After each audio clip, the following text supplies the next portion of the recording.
Muy buenas tardes, queridos amigos. Este es un programa más del Almuerzo Picante. Y hoy me da mucho gusto decirles que hablaremos con un especialista, amigo nuestro, que nos había dejado abandonado por andar peleando por la Dirección General del Politécnico. Sabemos que lo va a lograr y si no, por lo menos se va a quedar por ahí cerca. Nuestro querido amigo, el doctor Alfonso Vargas. Bienvenido, Poncho. Qué gustazo, hermano, que hayas aceptado esta invitación a este humilde programa en donde nos da mucho gusto verte. Vamos a hablar con Alfonso del tema de la renegociación de la deuda y del presupuesto. Y están, por supuesto, nuestros amigos almorzantes de siempre, nuestro querido amigo, el internacionalista Carlos Gómez Bermejo, nuestro compañero, el distinguido hombre de los edificios, los inmuebles y los muebles, el compañero doctor vivienda Oscar Ruiz, y por supuesto nuestro compañero zoólogo, proctólogo, antropólogo y ginecólogo. Quítalo de proctólogo y lo de ginecólogo, por favor. No, zootecnólogo, nuestro amigo Sigifredo Rodríguez, a la orden, que están aquí para comenzar. Así que, pues, no le cambie y empezamos.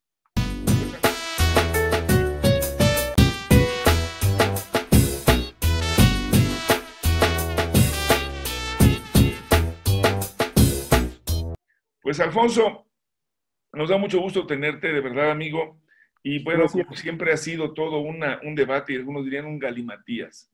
Se cree que este tema de la deuda, que todo el mundo sabe, pues la hemos venido heredando casi desde que somos México independiente, no ha dejado de ser una broncota. Sabemos que ahí tenemos una carga fiscal pesada, sobre todo con aquellos compromisos que se establecieron, pues desde algunos rescates que ya tú nos platicarás y otros. Y algunas medidas que sirvieron para que pues la cosa no se pusiera peor, como el endeudamiento en el marco de la pandemia, que hubiera sido terrible, que no ocurrió afortunadamente, o explícanos si ocurrió. Así que, pues para hablar de esto, pues vamos a empezar con tu exposición, si nos ayudas, y luego los muchachos ya te estarán haciendo algunas preguntas. Adelante, mi querido Alfonso. Pues muchas gracias por la invitación, agradezco mucho que me distraen un poco de mis actividades académicas. De tu lucha académica. De la lucha por la dirección general, pero bueno, creo que vale la pena porque un pedacito. Este programa marca pauta a nivel internacional y yo creo que...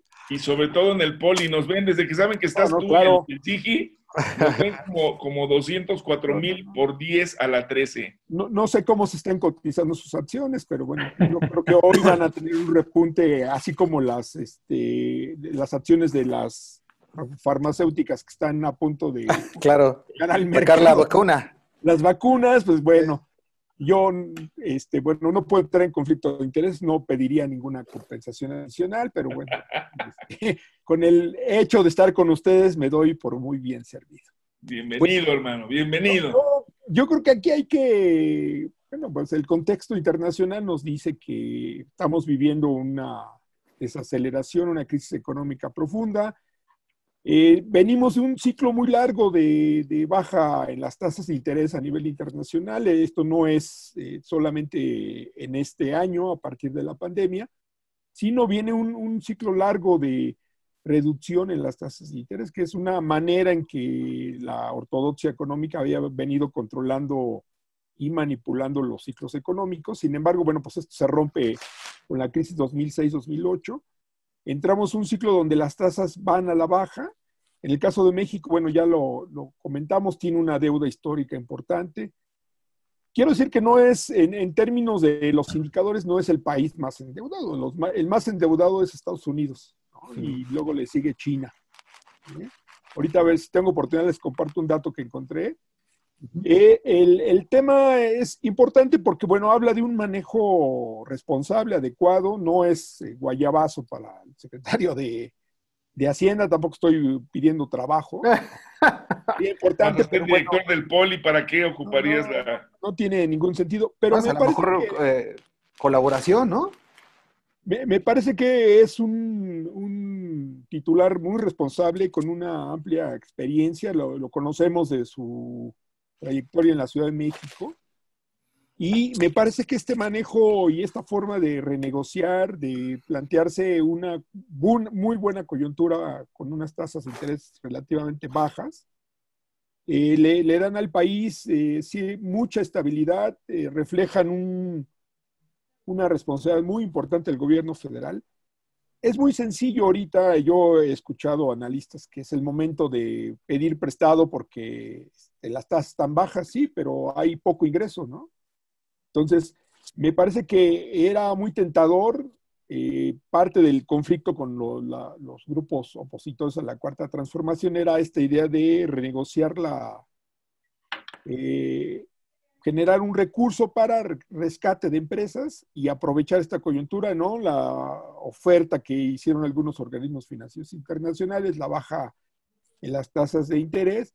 Y bueno, pues es muy fácil ampliar el gasto público, favorecer a determinado conjunto de empresas y entonces engancharse con esta ola de baja tasas de interés y ampliar la deuda. Me parece que en el caso de México lo que hay es un manejo muy responsable, aprovechar adecuadamente la reducción, una renegociación favorable, positiva, que no, digo, lo que estamos viendo es a pesar del impacto que tiene el pago de deuda externa, de deuda interna, recuérdense que venimos de procesos donde los gobiernos neoliberales se encargaban, eran muy amigos de los financieros y les gustaba pedir Así es. para todo, ¿no? Para tener todo era préstamo. Entonces ahora lo que hay es una renegociación muy importante porque va ligado también con alguna calificadora, ratificó el nivel que tiene México como estable, esta ratificación, este nivel, esta apreciación que tienen las calificadoras, que son los organismos encargados de decir si un país es viable o no para invertir o para adquirir deuda de los estados. También veníamos de un proceso donde califican como estable, mantenemos el grado de inversión, que es una forma de decir que el país es responsable, que va a pagar, ¿no? Aquí siempre el tema de... Y que puede volver a pedir prestado, que sí paga. Y entonces, por ejemplo, esto que hizo Hacienda de la renegociación, colocar nuevos bonos, encontrar mejores condiciones, bueno, pues habla de una muy buena decisión. También permite identificar que a pesar de las críticas no se han caído en las decisiones fáciles, ¿no? Nos endeudamos, rescatamos como si fuera la época del Fobaproa, ¿no? Rescatamos a todos aquellos que estén quebrando, que serían muchísimos, unos reales y otros no. Y me parece que en el caso del gobierno mexicano es una muy buena decisión, es un ejemplo, le da estabilidad al país, pero esta estabilidad también tiene que ver con el uso del recurso público, ¿no? Y yo creo que junto con la aprobación del presupuesto, nos permite identificar que seguramente la nueva realidad económica permitirá al país tener mejores condiciones para el crecimiento. Sin embargo, bueno, las decisiones más importantes las tiene que tomar el sector privado.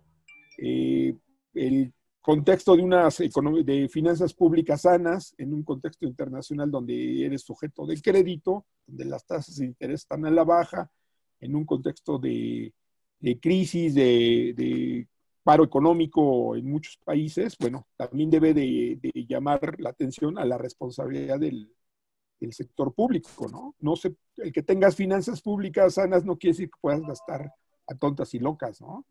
Tiene que haber definiciones, tiene que haber... Yo sigo preocupado por la falta de impacto real en la inversión pública, en las obras. Me parece que ahí es donde podríamos incidir para que el país salga adelante, sea más rápida la recuperación. Se habla de una recuperación tipo B, muy rápida. Creo que no va a ser así, se va a extender un poco más. Obviamente estamos con los rebrotes, estamos con muchas actividades de carácter comercial de servicios están paralizadas, ¿no? No habría presupuesto público que alcanzara para beneficiar a tanta gente que está teniendo impactos negativos en sus finanzas personales, pero creo que la decisión de Hacienda del gobierno federal de renegociar, de aprovechar esta coyuntura, pues le va a dar margen de maniobra, ¿no? Le va a permitir, junto con este monto importante de reservas internacionales, un tipo de cambio relativamente estable a pesar de la coyuntura de la elección en Estados Unidos, la posibilidad de que las finanzas sean un elemento que apoye la posibilidad de crecimiento. Claro, hace falta que las inversiones, sobre todo en infraestructura, sean reales, todo lo que se requiere para la reconstrucción de los estados que han sufrido efectos negativos por las lluvias extraordinarias que yo siempre les decía a mis alumnos, ¿no? Pues sí, son extraordinarias a partir del cambio climático, ¿no? Y eso no lo vemos a partir de las malas decisiones en los procesos de urbanización, ¿no? Entonces, creo que va a ser un buen elemento. Entonces, leía yo por ahí que los bonos que se pusieron en oferta tuvieron una demanda de 400% más allá de lo que se ofertó. Entonces, quiere decir que fueron bien recibidos. La calificación que se mantuvo para México, pues es una muy buena señal. Va en contra de todo aquello que los opositores han estado, que dicen, que conocen, que este gobierno no sabe nada, que son puras locuras, ocurrencias. Creo que no. O sea, evidentemente hay un discurso y una forma de entender la realidad. Hay una nueva realidad y va a haber una nueva realidad en las finanzas internacionales, ¿no? Estamos afectados todos los países por la pandemia. Tal vez el ejemplo de recuperación rápida es China. Creo que ahí siempre es un ejemplo, es lo distintivo. Sin embargo, me parece que el gobierno mexicano actuó con muy buen tino, con una muy buena decisión. Y bueno, yo creo que el secretario hizo muy bien su trabajo, se planteó, diríamos, un buen portafolio, como dicen los financieros, ¿no? Entonces, me parece que, digo, en el ejemplo nacional, pues debería ser que si las familias tienen recursos para liquidar sus deudas, pues lo deberían de hacer, ¿no? Si las tasas de interés están bajas, ¿no? El tema ya en lo individual, pues no es tan sencillo, porque si no hay ahorro, pues ¿cómo liquidas tus deudas? Y no hay claridad del futuro del ingreso, claro. También se empieza a complicar, y entonces el ahorro lo ocupas para tus necesidades inmediatas también. Sí, pues de la subsistencia, ¿no? Así entonces, en el caso del país, creo que el tener una política de gasto responsable es muy importante. Tener prioridades en favor de los programas sociales es también muy importante. A mí me parece que falta el toque del fomento a la inversión pública y generar esta posibilidad de desarrollo regionales importantes, sureste mexicano, pensar en la pequeña y mediana empresa, pero no como esta idea del emprendedor, ¿no? De que sale, ¿no? Sino como una idea con una política importante del Estado mexicano. ¿En dónde? En el tema del financiamiento. Creo que ahí es donde el ejemplo internacional nos debería de servir. Si podemos contar con recursos para financiar a la pequeña y mediana empresa, que es la que genera la mayor cantidad de empleo, pues podríamos apuntalar el proceso de recuperación. Pero ahí depende mucho de las decisiones Banco de Desarrollo, que yo creo que no se ha dado este empuje a esa política, ¿no? Me parece que ahí estamos como todavía esperando algún... Ni siquiera está claro, ¿no? Si va a ser un banco y no ha pasado semejante cosa. Sí, pero a ver, vamos a darle curso a las preguntas. Muchas cosas, gracias, Alfonso. Creo que ha sido muy clara la explicación que nos has dado y tu opinión sobre esto. Oscar tenía preparado unos misiles contra tu propuesta, porque es cierto. No, no es cierto. Oscar, por favor, tú querías hacer unos comentarios. Están prendiendo unos rones. Saludos, estimado Alfonso, qué gusto tenerte. Con eso de que quería invadir el cabrón Irán, se me ocurrió. Perdón. Qué bárbaro. Oye, pues con este dato al primer trimestre del año, que la deuda se colocó en cerca de 206,000 millones de dólares, una suma estratosférica. Pero haciendo un poquito de uso de la memoria, en el 2008, con aquella gran emergencia sanitaria, esta deuda externa que ya de por sí veníamos engrosando de manera muy vertiginosa, se incrementó en más del 200% con esta emergencia sanitaria. Resulta que el gobierno federal de Felipe Calderón Hinojosa solicitó una línea de crédito al Banco Mundial. Y bueno, sucede que la Auditoría Superior de la Federación en un informe señaló que estos cerca de 20,000 millones de dólares no fueron destinados a un fin específico dentro de este rubro de la emergencia sanitaria. Es decir, ahí tenemos un gran hoyo en el pantalón Lo comento porque ahora con esta nueva emergencia sanitaria que tiene otra dimensión mucho mayor, el gobierno mexicano se ha abstenido de solicitar cualquier tipo de préstamo. Y por el contrario, en el informe reciente del presidente señaló que no solamente no nos endeudamos, sino que generamos un ahorro por cerca de 560,000 millones de pesos en este último año de ejercicio. Esto implica que estamos teniendo un orden mayúsculo en las arcas financieras del Estado. Por ello quiero pensar que ahora el secretario de Hacienda toma esta decisión de renegociar la deuda para tener acceso a bonos que tienen otro tipo de vencimiento, reprogramar los vencimientos al 2021, 2030, por ahí, y con mejores tasas de interés que permitan eventualmente una reducción significativa en el pago de los pasivos de esta gran deuda. ¿Crees que con esto la podamos librar, mi buen Alfonso, o sería también nada más una parte de un gran proceso o de un componente, de muchos componentes más para lograr salir avantes en esta dinámica? Pues mira, yo creo que aquí es importante, sí es una buena medida. Sin embargo, pues el problema de fondo es el de endeudamiento histórico, ¿no? Venimos de una gran deuda de los 80, entramos en una crisis profunda de no pago, ¿no? A punto de quebrar el país. En 94 se vuelve a reeditar el fenómeno con el tema del apoyo al sistema financiero, ¿no? Que no a los deudores. Conocemos toda esa historia. Luego, este nuevo endeudamiento. Gracias, Clinton.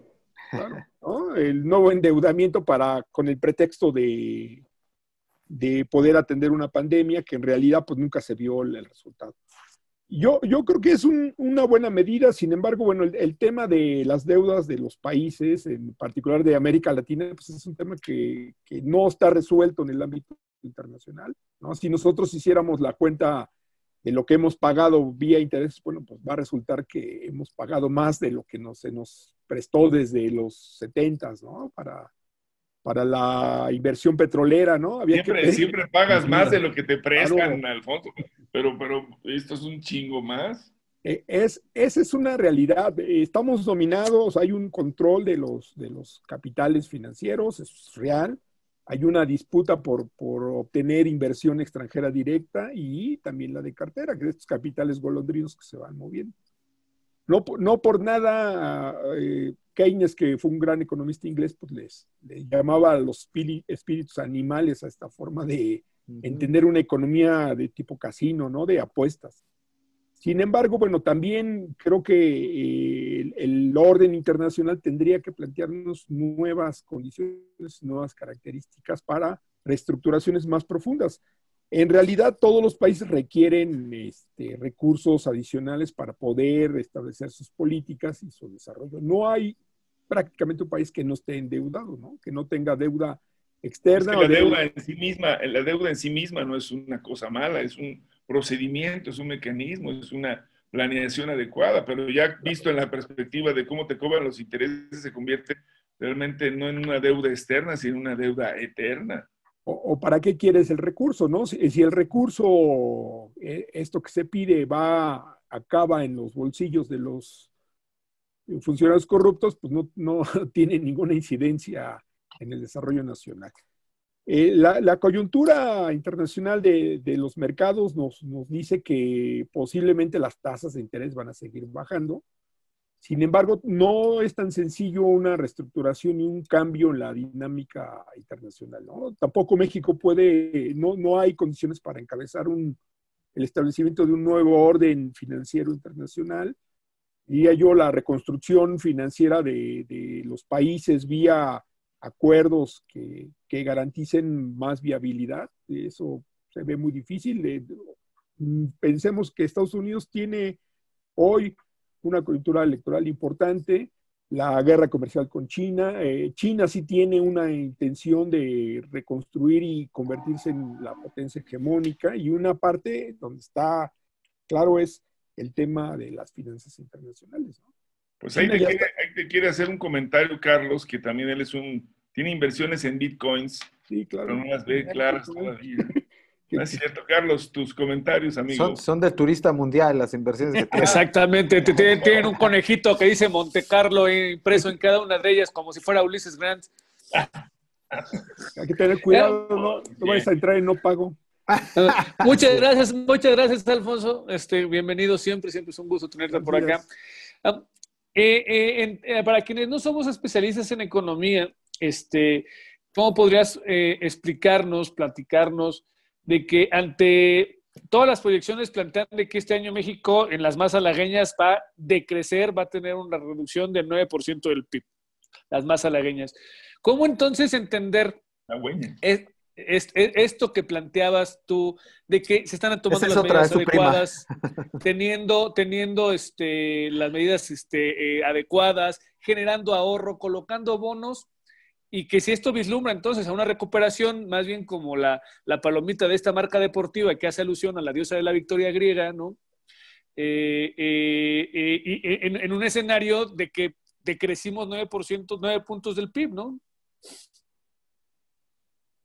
Pues mira, el tema de la recuperación, primero la pandemia no es la responsable directa, venimos de un ciclo de crecimiento importante.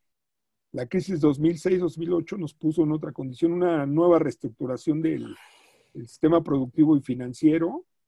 En el caso de México, bueno, veníamos ya con una tendencia a la baja del crecimiento nacional. O sea, la pandemia lo que hace es agudizar, ¿no? Eso yo lo quiero comentar porque no es la pandemia por sí misma, ¿no? Sino la estructura económica y la forma en que los agentes económicos reaccionan frente a esta situación, frente a las medidas, y cómo las familias y los empresarios, el mismo gobierno, tienen que tomar previsiones para ver cómo enfrentan esta realidad. Indudablemente el parón económico obligaría a que los que toman las decisiones en el sector público tengan una visión que fomente la recuperación, y siempre el área sustantiva es el área de construcción, ¿no? La inversión pública es la que tendría que detonar este proceso de recuperación. Pero estamos en medio de un cambio de régimen, entonces esto también tiene sus limitaciones. Y no lo está haciendo la iniciativa, sí lo está haciendo la iniciativa pública, porque también han anunciado un montón de planes en conjunción con la iniciativa privada que no terminan de cuajar, ¿no? Y nos siguen vendiendo la idea de que si no les dejas entrar en el tema de energéticos, en el tema de petróleo y de electricidad, no van a querer meterle más lana, ¿no? Yo creo que aquí hay diferentes actitudes de los empresarios. Yo creo que hay un empresario mexicano que tiene compromiso con el país, el empresario nacionalista, diría yo. Algunos empresarios que tienen visión de más largo plazo y que están claros de que, bueno, el cambio de régimen implica ahora un piso parejo para todos los empresarios, no tener un grupo de privilegiados que vía la obtención de rentas extraordinarias, pues se hacen millonarios de un trimestre a otro. Sí, hay necesidad de que sean efectivas las medidas de inversión del sector público en acuerdo con el sector privado. ¿Qué puede desatar la recuperación? Pues una mayor inversión, ¿no? La apertura de nuevas empresas que se dediquen a producir bienes y servicios, que contraten un mayor número de mexicanos en condiciones, ya no en esto de la subcontratación que teníamos, que pierdes muchos beneficios y derechos, sino en una normalidad que implique que contrato a mis empleados para que tengan las prestaciones que corresponden. Esto tendría que ser un sistema que funcione de manera inmediata, ¿no? Las buenas decisiones del gobierno en el ámbito financiero internacional, con buenas decisiones de inversión en el ámbito regional, en el ámbito de determinadas zonas, y sin embargo no es inmediato. Recordemos que los procesos de recuperación no pueden ser tan inmediatos. Hay un periodo de maduración del proyecto, toma de decisión. En algunos casos también hay que enfrentar muchas resistencias, ¿no? Hay obras que requieren, si no están bien planteadas, requieren enfrentar problemas legales, grupos que se oponen a la utilización de determinadas áreas para generar infraestructura. Y creo que también hay muy mala experiencia en muchas comunidades de falta de atención a sus necesidades y imposiciones de proyectos. O proyectos fallidos, ¿no? Recordemos el caso de Tabasco, también hubo una inversión para el ordenamiento territorial y según para no volver a enfrentar el fenómeno, y pues no fue efectivo. Sí, este es un tema de confianza, pero también de toma de decisiones, ¿no? Y yo creo que hoy el gobierno mexicano federal tiene que tomar decisiones muy acertadas. No basta ya con el anuncio, ¿no? Si no vemos en términos prácticos una inversión, un gasto público que empuje a la economía, pues va a ser muy difícil. También el empresario requiere tener alguna certeza jurídica, un clima adecuado para la inversión, ¿no? Los empresarios no son almas de la caridad, son gente que está buscando. Oye. Pero tenemos la expectativa de que al menos un día se tienda en el corazón. Sigui por lo menos quiere saber cómo será la economía en las personas como él, que son profesores del poli. Va a tener que hablar de eso. Va a tener que hablar Alfonso de su caso y va a ser muy triste. Oye, va a ser desligado. No, pero... A ver, sí, adelante. Tenemos medio apretada la agenda, Ulises, entonces solamente querría pues felicitar a Alfonso. En realidad coincido plenamente con él. Yo creo que nada más decir que los detractores de la 4T del gobierno pues van a estar súper enchiladísimos, ¿no? Al oír este tipo de cosas, así como, ¿cómo que vamos bien en la economía? ¡Por favor! ¿No? ¿Cómo que vamos bien? ¿Cómo que navega el gobierno mexicano entre demócratas? Ya se fueron los de Frena. Les hicieron manifestación ayer, ¿no? Les hicieron manifestación ayer para que sacaran sus 13 personas que estaban en las carpas. Pero ¿cómo es que vamos entonces también ya en el caso del coronavirus, y nada más para vincularlo muy rápido con todo lo que nos dijo Alfonso, la mayoría de las vacunas están demostrando eficiencia en más del 95%, la que menos Pfizer, AstraZeneca, que fue una de las más avanzadas, 92%. Eso va a darle todavía chance, ¿no, Alfonso? Que decías que quizá lo único que no se podría lograr rápidamente es la recuperación, la famosa recuperación en V, pero si esto se acelera y somos un país no endeudado, hacemos las cosas correctamente en materia de relaciones exteriores con respecto a los a navegar entre demócratas y republicanos con la bronca Trump-Biden, y además sin deuda y con la esperanza de que venga rápido la vacuna o que por lo menos tenga eficiencia, ¿crees que todavía tengamos chance? Aunque digan muchos los detractores, pero ¿y Bartlett? ¡Por favor! ¿Tú crees? Yo creo que sí. Me parece que ahora mirar a la economía mexicana, que verla desde no la óptica de los grupos estos que habían tenido la mayor influencia, ¿no? Los que habían sido beneficiados inclusive de los proyectos gubernamentales, ¿no? Todo era un gran negocio, ¿no? El aeropuerto de Texcoco era un gran negocio, el tren suburbano que va a Toluca era un gran negocio, las carreteras era un gran negocio. Y en términos prácticos no veíamos un incremento real en la infraestructura, muchos errores, muchas deficiencias. Yo creo que la eficiencia en el gasto público puede dar pauta. Sin embargo, bueno, requiere también un buen empuje a las decisiones del sector empresarial. Y bueno, obviamente superar la pandemia requiere toma de decisiones, pero es como un equilibrista, ¿no? El equilibrio entre el caerse otra vez a la crisis, de regresar con estos rebrotes, pues nos lleva a que la situación tiene que ser muy bien observada, muy bien analizada por los que están al frente del gobierno, la Secretaría de Economía, la Secretaría de Hacienda. Pero también no olvidemos el componente de los estados, ¿no? Hay diversas maneras de entender esta realidad, hay diversas maneras de enfrentarla. Hay también conflictos, acuérdense del grupo de estos gobernadores ahora que ya se sienten federalistas, ¿no? Y yo creo que en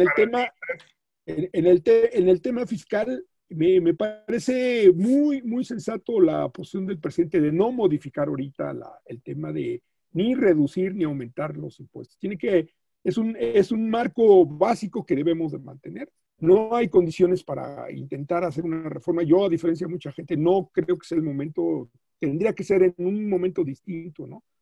Porque si ahorita tú le mueves, pues... Además, Alfonso, sí está complicadísimo también para la propuesta de ellos.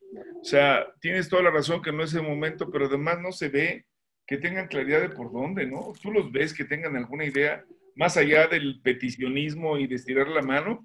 O sea, organizar un sistema hacendario en el país, sin duda es una necesidad y una posibilidad de construir un acuerdo, pero eso no es un trabajo de enchilame una gorda y dos para llevar, perdón, pero... y no es de un... Ahora sí que no es de un momento a otro. No creo que sean las condiciones. Me parece que tampoco tienen claridad de lo que significa este federalismo fiscal, ¿no? Podría generar un sistema de privilegios, ¿no? Hay 3 zonas que generan una parte importante de la riqueza, que son Ciudad de México, Guadalajara y Monterrey, ¿no? Son los 3 polos de desarrollo del país, industriales y de servicios. Lo demás, hay grandes disparidades. Entonces, pensar de manera estatal, pues es una manera bastante poco nacional, poco nacionalista, muy egoísta, y creo que no tienen claridad. Y me parece que el sistema de distribución no es exactamente lo que uno desea para los estados, pero tampoco es un sistema totalmente centralista, ¿no? Porque en esa visión, pues la zona más beneficiada debería ser Ciudad de México, y no es así. Ciudad de México tiene muchos años que en lo que genera de riqueza no es exactamente proporcional a lo que se recibe de transferencias. Pero pues tenemos una situación regional diferenciada. Entonces, si pensamos que todos somos iguales, que es uno de los errores más fuertes del liberalismo, ¿no? Atender a todos de manera igual, una igualdad relativa, cuando en realidad lo que tenemos son desigualdades. Tenemos un desarrollo regional desigual. Entre iguales, ellos se asumen iguales, pero nunca atienden a los desiguales. Claro. ¿No? Sí, se asumen inequidades sustantivas, ¿no? Bueno, subsisten inequidades sustantivas, ¿no? El tema de la equidad tiene que ver aquí con el desarrollo nacional. Entonces, hay regiones que requieren apoyo de la federación y hay regiones que requieren redistribuir la riqueza. Eso tema de un estado de bienestar, ¿no? Hay subregiones, ¿no? Zonas deprimidas dentro de cada una de las entidades, claro, con complicaciones que no pueden atender el gobierno federal y que deben ser atendidas. Oye, Alfonso, Monterrey no todo es San Pedro, cabrón, o sea, no manchen. No todos comen carne. Nada más San Pedro, esta parte de todo lo demás, ¿no? Oigan, les quiero proponer aquí a nuestro floor manager que nos haga un favor, que abramos una sesión más pequeña, pero que la abramos, para hablar del tema de la política, que también es parte de nuestro programa, que cerremos aquí con Alfonso, y nos acompañe si nos desea acompañar, por supuesto, para platicar del caso del señor Cienfuegos y todo lo que ha levantado. ¿Nos acompañas, hermanito? Sí, claro, los escucho. Órale. Entonces, nos damos unos minutos y... Bueno, no unos minutos, unos segundos, unos instantes, ¿no? A ver, ¿qué dicen? Vale. Sí, sale. Puestos. Bueno, despedimos el programa. Esto fue, entonces... Cerramos esta parte. Esta parte que primera cápsula. Vale, sale. Seguimos con la siguiente cápsula. Vamos a comerciales. Regresamos. ¡Corte! A ver si ya subieron las acciones del almuerzo. Ya están arriba, ya las estoy checando. Voy a checar Alfonso, ahorita, ¿qué te pasa? Ya están arriba. A ver si puedo hacer una inversión. Ya están dando 2 estampitas de... Deja de las acciones del rey. Ya están dando 2 estampitas de Capulina por uno del almuerzo picante, amigo. Y un detente, güey. Esos son los chidos, güey. Vamos, pues preparen sus tazas de café para la siguiente etapa. Voy. Saludos.